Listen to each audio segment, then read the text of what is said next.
in the U.S., we used to have a so-called objective press. Mm-hmm. But with things falling apart so dramatically, each, the what I call extreme left or extreme right has its own press that covers for it. And if you look at the left, extreme left has a press that covers for it. Mm-hmm. So when we move toward service and authenticity, we cannot pass along lies. Passing along lies, even if we don't know any.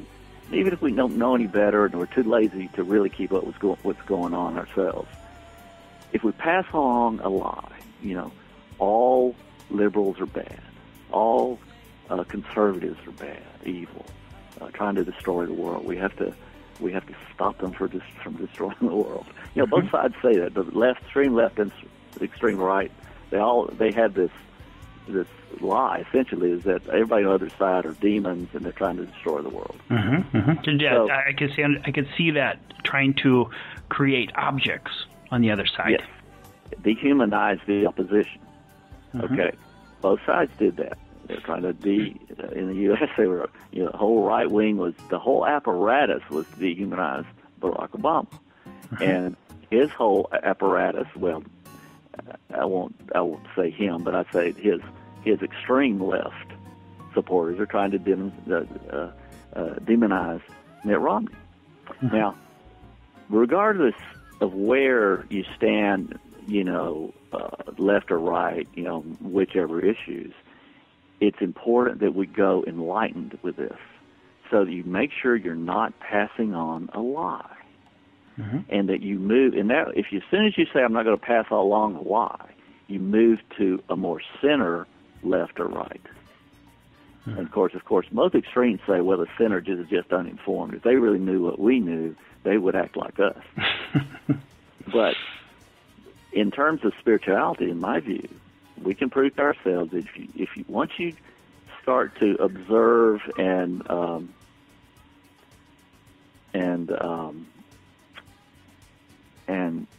be cognizant of both sides' extremes and lies, then you have to move to the center so you can have a debate with someone about the key way, practical way to deal with an issue. But it's a real debate where both people are looking for the truth and saying what the best truth they can say to the other person. They don't just manufacture lies to make the other side look bad. So in order to stay in this journey that I'm talking about, we absolutely have to become an authentic person who, if we don't know, we say we don't know. If we try to be helpful to everybody, including the people on the other side of us, and if we do that, move to the truth, give up ideology. The extreme left and right are just ideologues. Mm-hmm. They don't fact check. They don't do any fairness in terms of what they say about the other side. They're just ideologues, which means they're just all liars. Mm-hmm.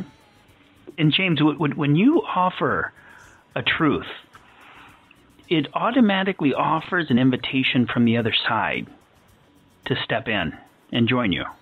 That's right. So, we're in the logjam we're in the U.S. And listen, it's not just the U.S. Everywhere. I've just been in Argentina. The same thing's happening there. Every time I go to Europe, it's the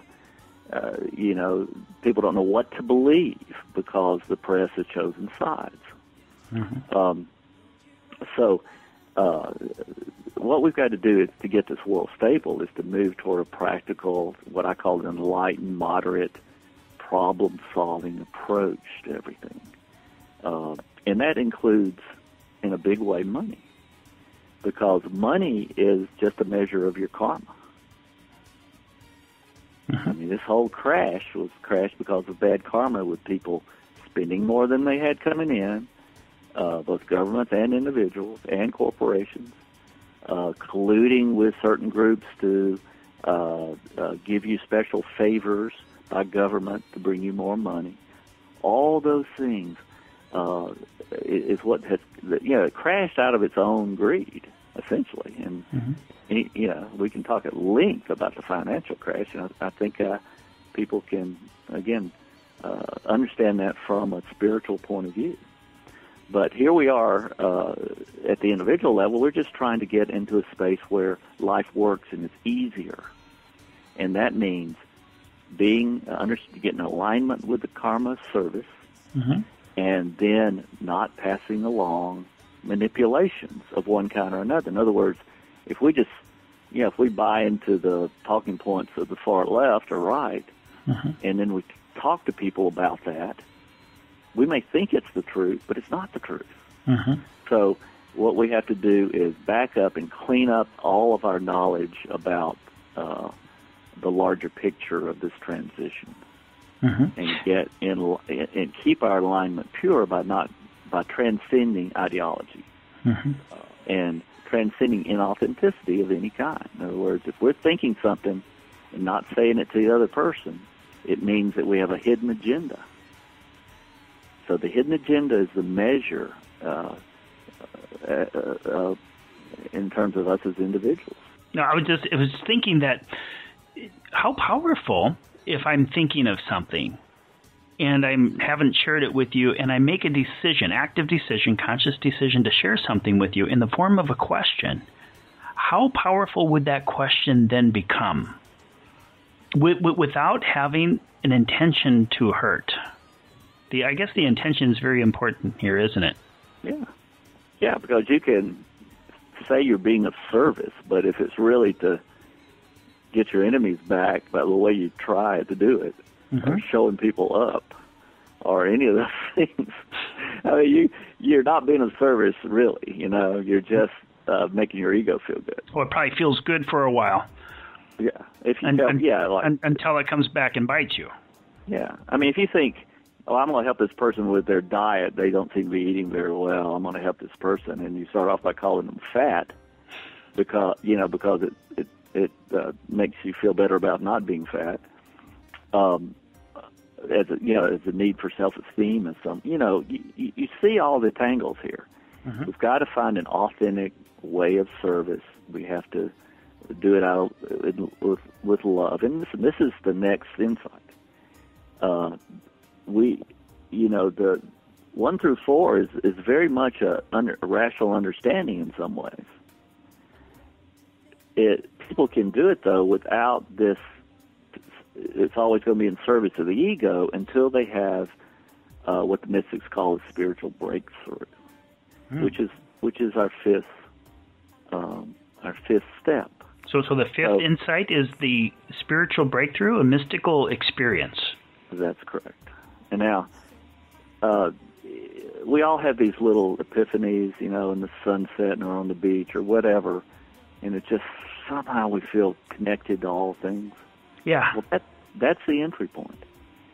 And it's that the broadening of that is what that fuels this opening up. And it really feels like the ego finally has said, okay, I don't know, I don't have all the answers, but I'm willing to become part of the divinity of this world and the divinity in the rest of me. And this is a download experience. Oh, I like the way that sounds. It's very straightforward. Downloading. Oh yeah, you suddenly become more than you thought you were because your ego was defining all that, and then the ego relaxes, and you get your self-esteem spiritually, not in interaction with other people. So it's nothing that you're doing. It's you're relaxing. You're letting go. You're letting go, and that's when it happens. And we have to practice that. That's why so many people, do guided movements or meditations or active prayer or even exercise can relax the ego and get you into your higher self. So all the ways that people have learned over these last decades to do, we have to discover one of them and practice. And I believe that we can prove to ourselves if we have a practice of opening up to this greater self, then we begin to expand dramatically. And what comes into us are this knowingness. Now, this is the same knowingness we were asking for when we're trying to be a synchronicity to another person, because it's that chiefly the right brain that deals with this area, where it's not about rational thought, it's about listening to guidance, listening to the intelligence that comes from our higher self. And here it's very important to realize that that's not always words, it's hunches, gut feelings. But it is always can be seen as something, an impulse to do something. Now, if it's one of our fetishes or bad habits or whatever from the ego, we have to separate those two. The ego, when it feels scared, it wants to do something that takes that away. And so we all have something that we're addicted to. That's an addiction, a substitute for spiritual consciousness. So we obsess on sports or shopping, or obsess on news, or obsess on being an ideologue, and saving the world, or whatever it is we're obsessing on. That's an ego phenomenon.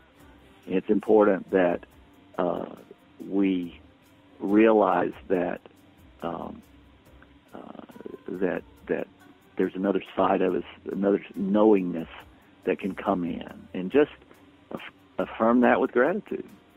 And here's where, we sometimes this is age related. It's hard to do that before 30. It's hard to get to that place. So we have to sort of bide our time and go with the flow best we can until we turn 30. 30 is an very key astrological growth step that's sort of built into our brains, I believe. After that, 38 is a key one, and then of course 60. But we have to be patient, is what I think I'm conveying here about this fifth insight.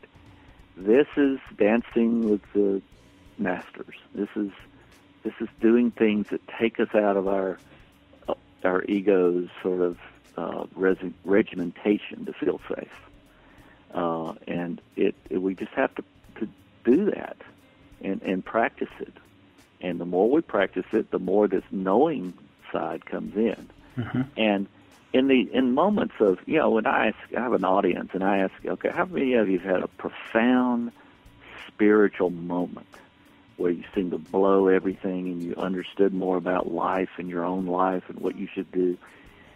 And, usually about half the audience, of course, I have a biased audience, right? I mean, they come to see me to talk about that kind of stuff.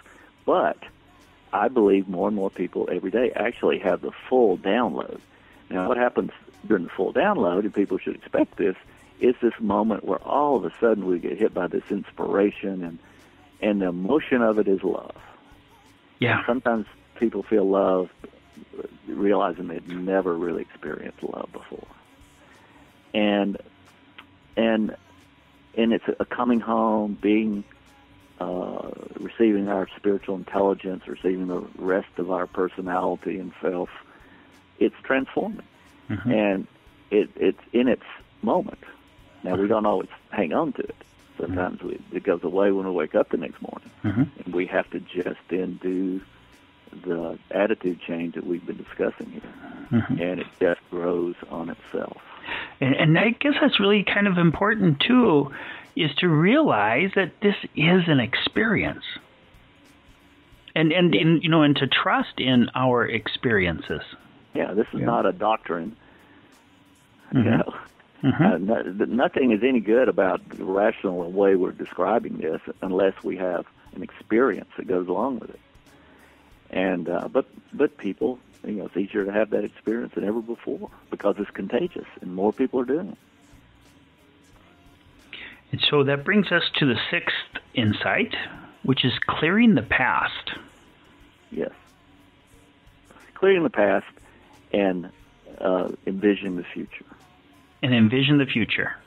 Yeah, because you know, it's discovery of freedom, and you know, we get to the, you know, the